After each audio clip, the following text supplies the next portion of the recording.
Pandemonium in Chikun Council of Kaduna State as bandits abduct pupils.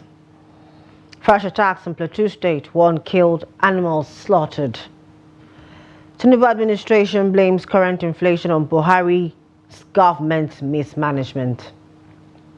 And on the foreign scene, Senegal's court confirms March poll, ending weeks of uncertainty. Hello and welcome to Trust TV's news updates. I am Chiamaka Mwafo.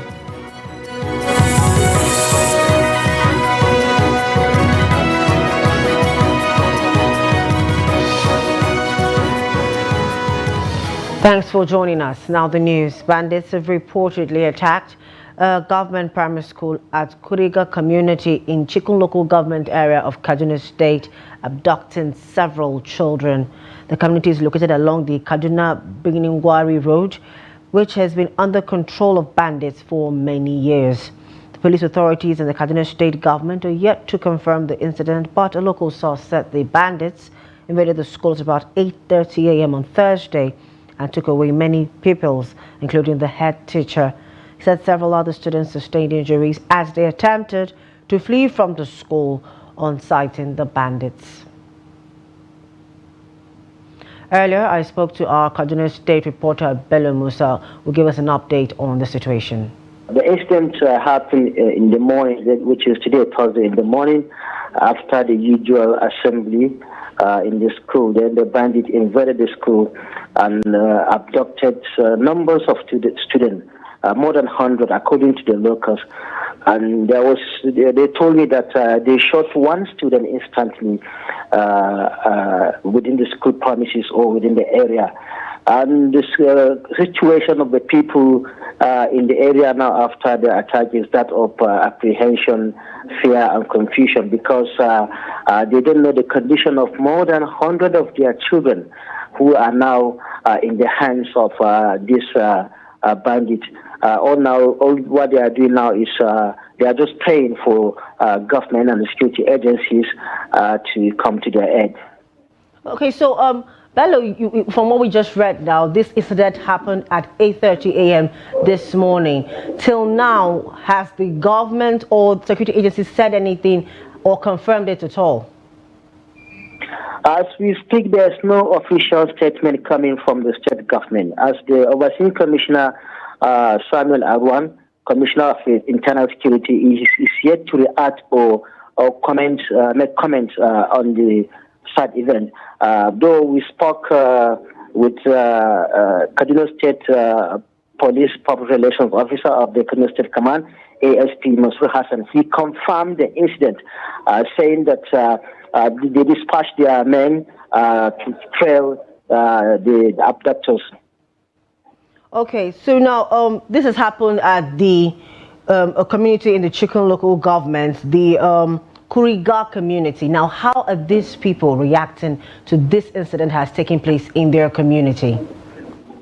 Well, I said it earlier, but let me give a kind of background. Chikun is one of the local government in Kaduna State suffered a persistent bandit attack, and Kuriga experienced such also. So the condition or the situation of the people presently is that of apprehension, because, as I said earlier, more than 100 of school pupils and students, because this is school that is comprising of junior school and also primary school. So imagine small children, pupils in the secondary school, and also people in the junior secondary school are now in the hands of bandits. Definitely, the community are now living in apprehension and also confusion. Have you been able to speak to any parents so far whose children was abducted? Have you been able to have any communications with any of them? The parents? Yes, please. Yeah, I made contact with one, but he refused to talk further. He just told me that he can't make any comment now because he's traumatic now. He has been traumatized, so he can't make further comments. All right. So now, of course, let's get to the issue of rescue. What efforts do you think are being put in place to have these children rescued immediately and from this abduction? Well, people in Kaduna State, not only in Kuriga community where the sad incident happened, are waiting for the state government, are waiting for the security agencies to actually rescue these children. As I said earlier, there's no official statement coming from the state government concerning how to rescue this large number of still children. But just the police PRO said that they dispatched their men to ensure that these children are rescued. That was an earlier interview with our Kaduna State reporter, Bello Musa, on the incident that took place in the Chikun local government area. Now let's move over to Bauchi State, where gunmen suspected to be kidnappers have launched an attack on Kurumi village in Ningi local government area of the state, abducting 5 villagers. The incident was said to have occurred late Sunday night as the armed men reportedly stormed the village, shooting sporadically to scare away residents in the wake of the abduction. Confirming the recent attack, caretaker chairman of Ningi local government area, Ibrahim Zubairu Mato, said the armed kidnappers initially struck a neighboring village before attacking Kurumi.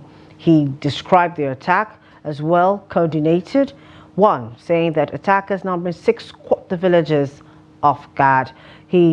According to him, those injured were a nursing mother and former councillor Abdurrahman Jibrin Kurumi, who reportedly sustained gunshot injuries, adding that the duo narrowly escaped abduction. He added that the fate of the remaining 5 victims, including the former councillor's son, remains uncertain.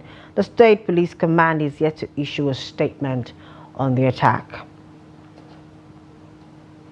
Still staying with security issues over in Plateau State, gunmen launched a brutal assault on cattle rearers in Nafandreji, a fan district of Barakinladi local government area on Tuesday evening. Tragically, the attack resulted in the loss of a herder's life and over 100 cattle and sheep.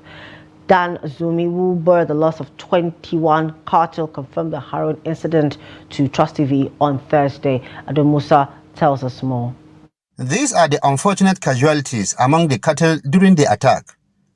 As recounted by the cattle owners, Abubakar Abdul Mumin and Abdul Salam Ibrahim were tending to the herd when armed assailants suddenly descended upon the area, unleashing a hail of gunfire.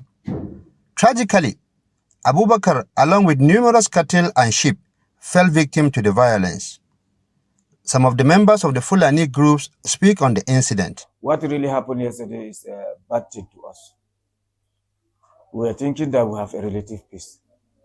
But to our greatest surprise, and very unfortunate, yesterday, over 35 cows were shot in Fan district without any provocation. 2 people shot, 1 dead. 1 is now in hospital. We went and saw him and interviewed him. Almost 104 cows shot. And the securities has gone and seen. The local government has went there. The chairman of the local government has even gone there and seen. So we are calling for the appropriate authorities to please compensate those people that lost their losses, their cows. And there wasn't any mischief there. It's just like that. They were just grazing. Don't think that the cows entered farm or something. No, it's not like that. But in our side, if they made mischief, they will take our cows, put inside a fence. We must pay what they want. But for them, they will come and kill the cows and kill us. Nothing will be done. After our children had set out for rearing, we received a distressing call informing us that they had been ambushed by gunmen in the vicinity. The attack on the rearers was unprovoked. They had not engaged in any wrongdoing. We implore the government to intervene and address this significant loss, as swift action is urgently needed. I was at home when a call came in around 7 p.m. that my son was shot dead. I was in Bauchi, but I have to come and see what has happened to my son. My son has not committed any crime to deserve this kind of treatment. the security and other relevant authorities should wake up and ensure the arrest of the perpetrators. Governor Mutfwang, while sympathizing with the deceased family, condemned the incident while directing security agencies to track down the perpetrators of the heinous crimes and ensure justice for the victims. Ado Musa, Trust TV News, Jos. Over in Benue, the Nigerian army has confirmed the killing of 30 members of rival militia groups in Ukum local government area of the state. The army also debunked insinuations that the killings were herdsmen related. The commander of Operation World Stroke and chairman of the Open Grazing Prohibition Enforcement Committee, Major General Sunday, made the clarification at a briefing which signaled the commencement of the enforcement of the ban on open grazing after the expiration of his 2-week ultimatum.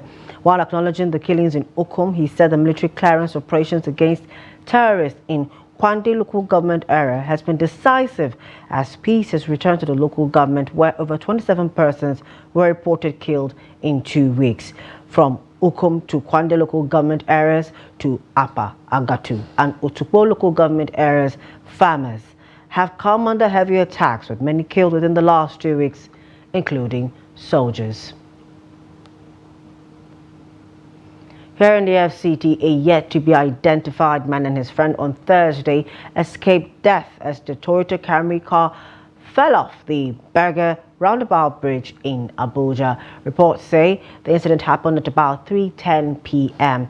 At the time of filing this report, the victim had been rushed to a nearby hospital for treatment. The white Camry Toyota car with registration number ABJ135HF was coming from Area 1 axis when the tire of the car burst, leading to loss of control. An eyewitness who pleaded anonymity said with the help of people around, the pair was rescued and rushed to the hospital. He said the car was damaged beyond repair due to the impact of the accident.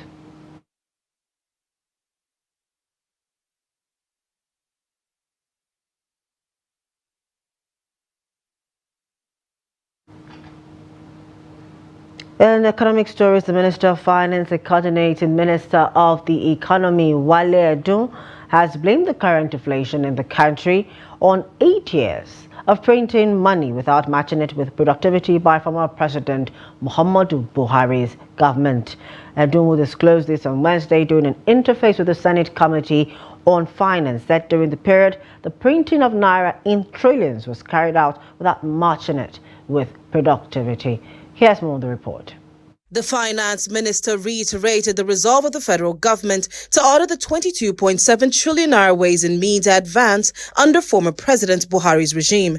He said the consequence of the 8 years of printing money without productivity is high inflation confronting the country now. Metric tons from the strategic reserves of grain or food and another 62,000 tons or 60,000 tons of rice going to be available just to tide us over that period, because you have a good dry season harvest, you have a good wet season harvest, and that issue, because the inflation is full inflation, and I don't want to take our time going into the fact that it is going across the border and so forth, but what I would say is this: by emphasizing putting money in people's hands, giving people purchasing power, that maybe raises prices a bit, but it stops it going across the border, because at a little higher price, the farmers will sell locally. And in terms of putting purchasing power in people's hands at this critical time, apart from the direct payments, there's the nano industries, the artisans, the water sellers, the food sellers, and repairers, and so forth. They are all, there's 50 billion naira going to be given across that whole ecosystem. 774 local governments, at least 1,000 people will benefit from 50,000 naira. Gives them cash in their hand to go and do what they feel. But now we have a country like Nigeria, where everybody wants to be, quote unquote, on his own, working for himself. The chairman of the committee, Senator Sani Musa, said the interactive session will be a continuous exercise that is geared towards helping the government execute short-term and long-term plans that will pull it out of the present economic quagmire. People you are giving revenue surplus to are the same people that are employed. They collect their salary, they collect their allowances, they collect their pardon anywhere they go. So it's very important, Mr. Minister, you look at that. And then the envelope budgeting, which one of us spoke about, we will see so many line items. It's continuous, it's just in the system. But from the budget office, they just roll it out and present it as a budget. There is need for us to seriously, not only you on that side, but even us here, to look at it. And this is the reason why we need to create the office, this budget office in National. It's very important. So with this, I think I will commend the Honorable Minister for being up to date with the situation about the economy. 2 weeks ago, the Senate resolved to probe the 30 trillion naira ways and means spent by the Buhari-led federal government, which according to it was spent recklessly. The trial of former Central Bank of Nigeria's Governor Godwin Emefiele continued on Thursday before Justice Hamza Muazu of the Federal Capital Territory High Court in Abuja, with a forensic analyst confirming that the documents used to request the payment of $6.2 million for foreign election observers were forged. The witness, Bamiyi Meriga, called by the Economic and Financial Crimes Commission (EFCC), informed the court that following forensic analysis of the disputed documents, he discovered that there was clear evidence of forgery of signature, adding that the seal of execution was different from the original. He also confirmed that the signatures were not those of former President Muhammadu Buhari and ex-Secretary General of the Federation, Boss Mustafa. The trial has been adjourned till March 11th for continuation. This is the news update on Trust TV. Up ahead. Patronage at busy Makurdi New Garage declines as inflation bites harder. More when we return. Please do stay with us. Welcome back. Thanks for staying with us. And if you're just joining us, this is the news update on Trust TV. A recap of our top stories. Pandemonium in Chikun Council of Kaduna State as bandits abduct pupils. Fresh attacks in Plateau State. 1 killed, animals slaughtered. Moving on. Ahead of this year's Ramadan fast, which will be observed amidst the prevailing economic hardship in the country, Muslims have been advised to be steadfast, pray hard, and persevere. Some Muslim leaders who give the charge in Osogbo, the Osun State capital, urged public-spirited faithfuls in the state to assist the poor in enabling them fully participate in the fast. Hamid Oyegbade tells us more. As part of preparation for the Ramadan fast, the Osun State Muslim community organized a pre-Ramadan lecture for Muslims in the state. The community set up a free medical checkpoints for Muslims to undergo tests, know the status of their health, and get treated. Muslim leaders charged the adherents of the faith to lend helping hand to the less privileged to enable them participate in the fast. It's necessary for Muslims to prepare adequately for Ramadan, and we also want to remind them. That's why we combine it with a pre-Ramadan lecture. Again, during this pre-Ramadan lecture, what had happened today is that, we are facing hardship. The government of Osun State has done something. They have validated some kind of relief for our people to prepare, to start Ramadan. Diet is essential, and you consider your diet and your environment, the nutritional aspect of it. Then we need physical body. You prepare yourself physically, socially, environmentally, as regards the coming Ramadan. Hardship or no hardship, we thank Allah that we are still living. What we do is we manage whatever hardship we have on hand. Let the government try, the populace try, let us provide necessary things for the people. During the pre-Ramadan lecture, Muslims pray for peace to reign supreme in the state.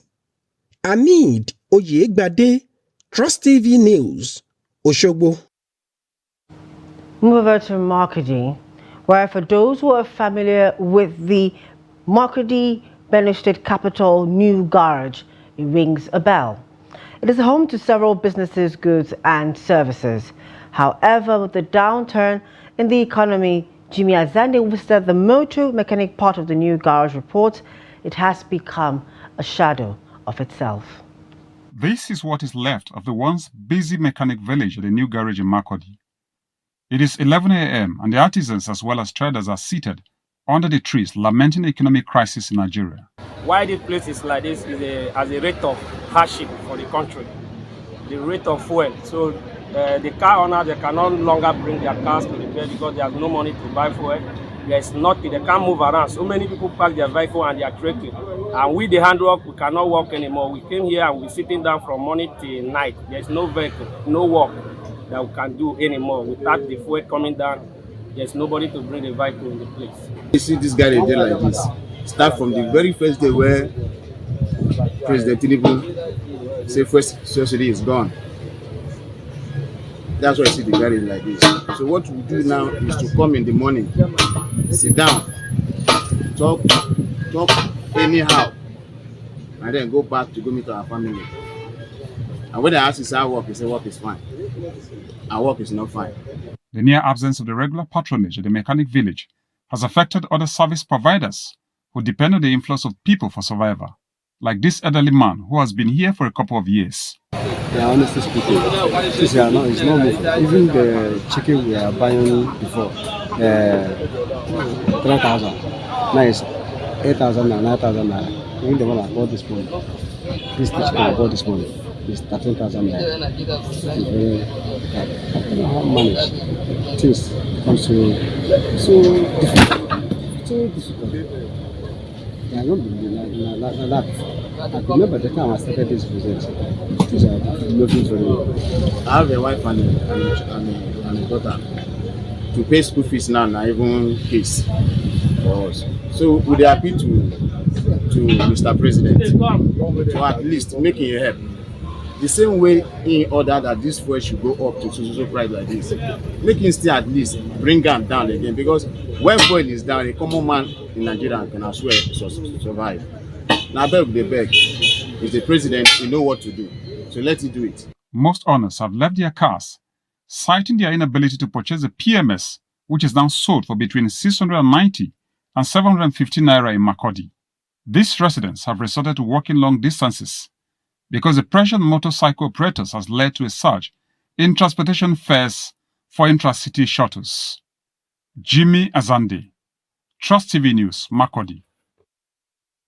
And away from Nigeria, Senegal on Wednesday announced that a delayed presidential election will be held on March 24 after a top court ruled that a proposal to hold the vote after April 2nd was unconstitutional. President Macky Sall's mandate expires on April 2nd. Originally scheduled for February 25th, President Sall called off the exercise, citing electoral disputes. He was immediately accused by the opposition of seeking to carry out a coup. His proposal to hold the election in December was the subject of a deadly protest which rocked Senegal's reputation as West Africa's most stable democracy. A proposal from a National Dialogue Commission for the vote to be held on June 2nd was rejected by the Constitutional Court. Also on Wednesday, President Sall dissolved the government to replace Prime Minister Amadou Ba, the presidency said in a statement. Ba is the ruling coalition's presidential candidate. And then sports, Flying Eagles head coach Ladan Boso said his side is well prepared for their opening fixture against Uganda at the African Games 2023. The Group B encounter is slated for the Accra Sports Stadium. It will be a rematch of the recent Africa Under-20 Cup of Nations clash between the Flying Eagles and the Hippos, which the former won 1-0. The Flying Eagles are hoping to better their performance from the previous edition in Morocco, where they finished second. And with that, we've come to the end of the news at this hour. For more news, documentaries and programs, please do well to follow us on all our social media platforms. I am Chiamaka Nwafor on behalf of the news production team. Thank you for joining us.